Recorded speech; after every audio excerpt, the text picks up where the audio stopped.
we talk about the bracket, and I think we move on to the last of the 4 games that have already occurred. And this one was, although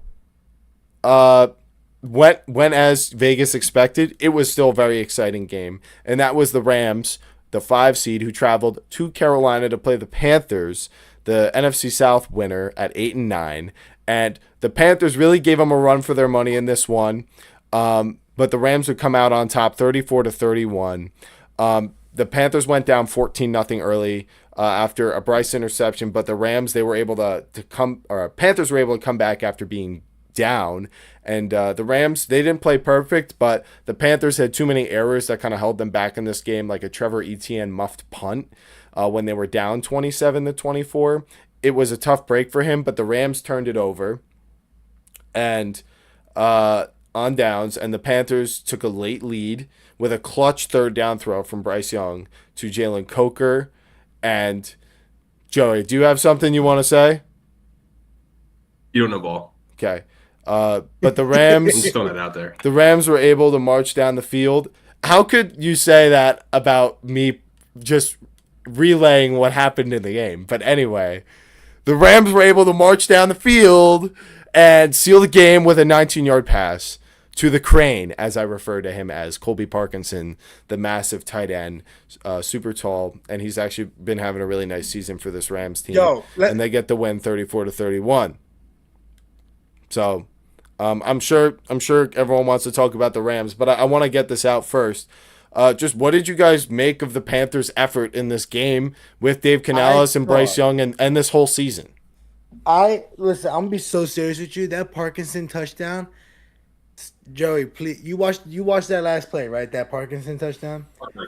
Did that not, right, look like a 20% effort by the corner?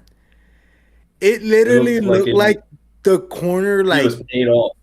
Like, it looked like the corner. Like, you're telling me, right? The Panthers have been playing full throttle all game, hitting at 100 miles an hour, and you're gonna tell me you are not, right, on the play where you're like, they could possibly score. This corner is going to go at 30% and try, like, and just completely whiff that ball. Like, that looked so BS to me. That's what I mean. It's like that Rams win, they squeaked it by, and it's just absolutely BS. If you want to talk about the whole game, I thought the Panthers played top-notch until that last play. I thought the Panthers season was a shocker to everybody.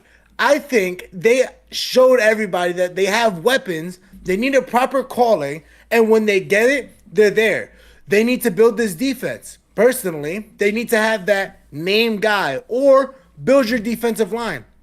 Bryce Young was able to scramble and get around and do what he had to do. Kwanu, I was big on him when he got drafted this year. Personally, I thought he was nasty. Not this year, last year. But this team is solid. They have a good defense. They have a good offense.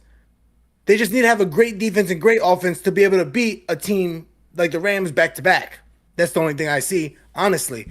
And as far as the Rams' performance, right? We want to talk about No. We'll get back to the Rams.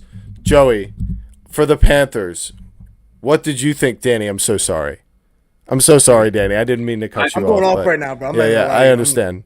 But you can continue after I say this. It's just a little nugget. The Panthers blew up their team, like traded Brian Burns, all that shit, and made it back to the playoffs faster than the Giants could. Giants are still rebuilding. That's all I gotta say. No, that's what I'm getting at. It's like you get rid of somebody like who is your name? And they went through Cam Newton and Bryce Young before the Cowboys have won like 2 consecutive playoff games. But anyway, we don't have to talk about that either. The Giants had the lowest win percentage last decade, by the way. Yeah, well, that's all going to change because the last decade we didn't have Jackson Dart. It's all going to change. Yeah. But anyway, I want back to the Panthers. Yeah, back to the Panthers because I wanted to throw you some stats. They held the Rams to 3 for 13 on 3rd down. That's amazing. The pass defense that this Panthers team has. J.C. Horn. Horn was good as hell on Adams, bro. Yeah, I said it since the draft that he was nasty.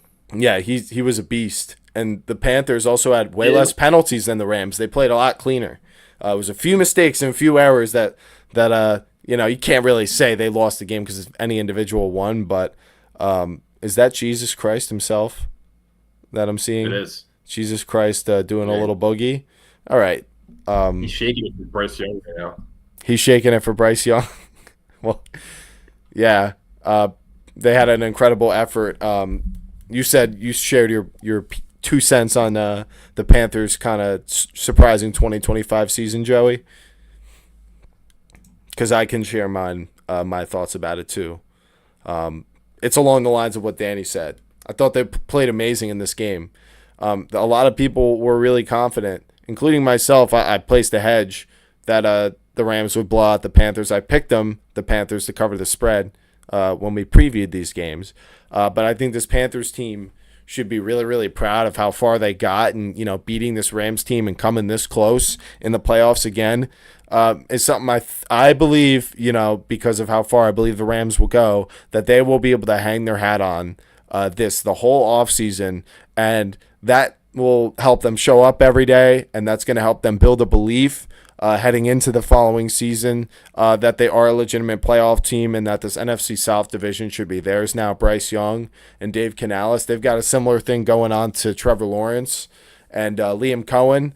Different records, both got to the same place, both lost by a field goal. I think it's really interesting to see all these former first overall picks with these young offensive minds having the success that they are, whether it's year 1 or year 2. So I think they should be really, really happy about where they're at. But it's time, guys, because I know you have so much to say, so much more to say about this game. So please, do you feel confident about how the Rams played in this game based on some of your concerns? They're going to verse, I believe, in the divisional round, they're going to verse the Bears. So I guess now we can have that conversation. We just talked about Bears. We're talking about Rams now, and they're versing off in this divisional round. I am fearful for the Rams defense against a Ben Johnson offense.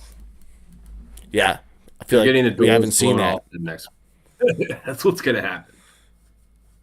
We're going to get a Bears. And my thing is, if Devontae Adams had a hard time, right, with J.C. Horn, I am just now curious how it's going to look like against like an actual big corner like Johnson.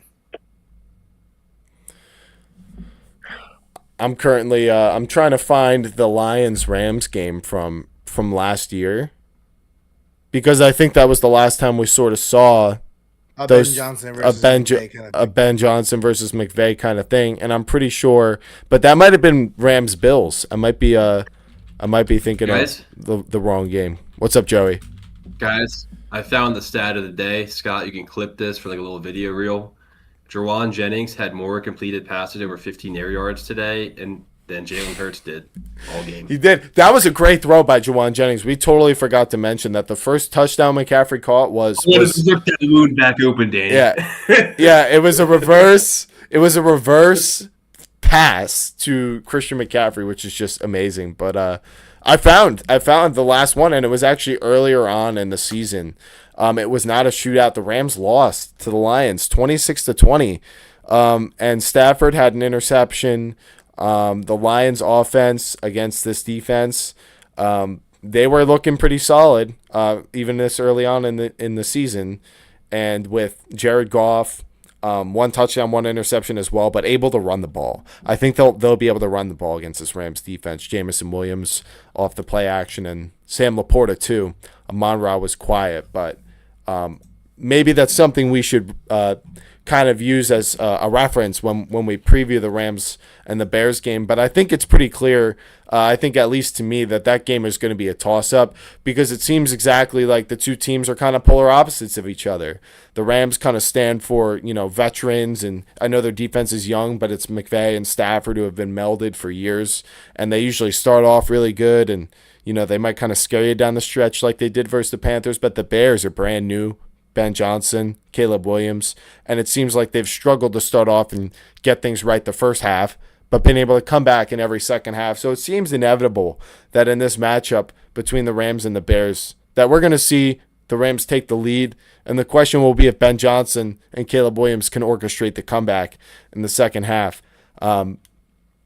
Do you guys lean either way right now, or have any glaring notes that I left out about this matchup? Because I feel like it's going to be really hard to say who's going to win. But I still probably lean Rams. That's what I predicted. So I would still probably go Rams. So even if you're just devil's advocating, what would be your case for the Bears in this game?